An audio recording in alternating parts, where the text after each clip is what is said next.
Voici les unes de journaux parus à Kinshasa. Le Phare signale le naufrage du Palu, membre de la majorité présidentielle. À la CENI, la prospérité suit les séminaires d'auto-évaluation. La tempête de tropiques classe la RDC parmi les mauvais élèves en transport aérien. Faune nationale, l'observateur crie au massacre des éléphants, gorilles et hippopotames. Voilà pour les unes et maintenant, la revue de presse. Les pressions pour l'arrestation de Bosco Ntaganda et sa mise à la disposition de la CPI seraient-elles à la base de ce que qualifient les softs des dégradations de la situation sécuritaire dans les Kivu? L'hebdomadaire s'inquiète du fait que la contrée ait retrouvé la langue qu'elle connaît le mieux, celle de la poudre.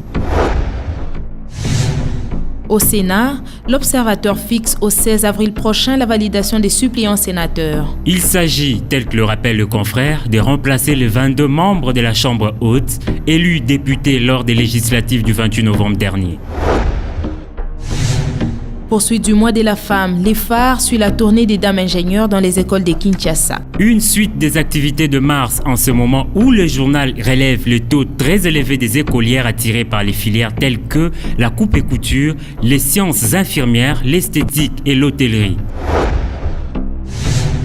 S'agissant des femmes maraîchères, la prospérité les invite en même temps que le reste de la population à dénoncer les groupes d'individus véreux qui se font passer pour des agents du ministère de l'Urbanisme et Habitat. Ces malfrats font signer des fiches de souscription aux paisibles citoyens pour acquisition des maisons sur l'ex-pépinière de Bandalungwa. La consoeur parle tout simplement d'une bande d'escrocs à mettre hors d'état de nuire.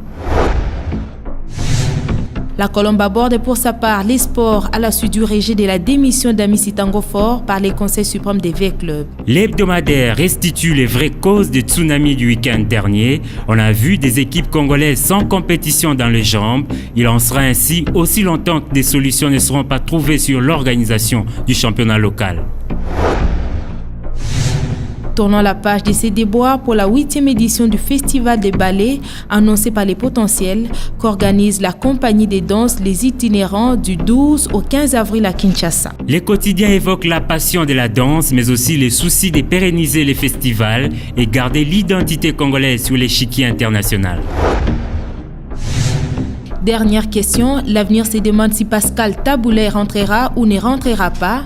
Le seigneur Rochero continue à séjourner à Paris où il avait été évacué en urgence pour des soins médicaux. Le seigneur Rochero commence à perdre petit à petit l'usage de sa voix à la désolation du tabloïd et parfois il divague. Il marche sur une chaise roulante. C'est la fin de ce journal des journaux parus, c'est 10 avril 2012. Mesdames, Messieurs, merci de nous avoir choisis pour vous informer.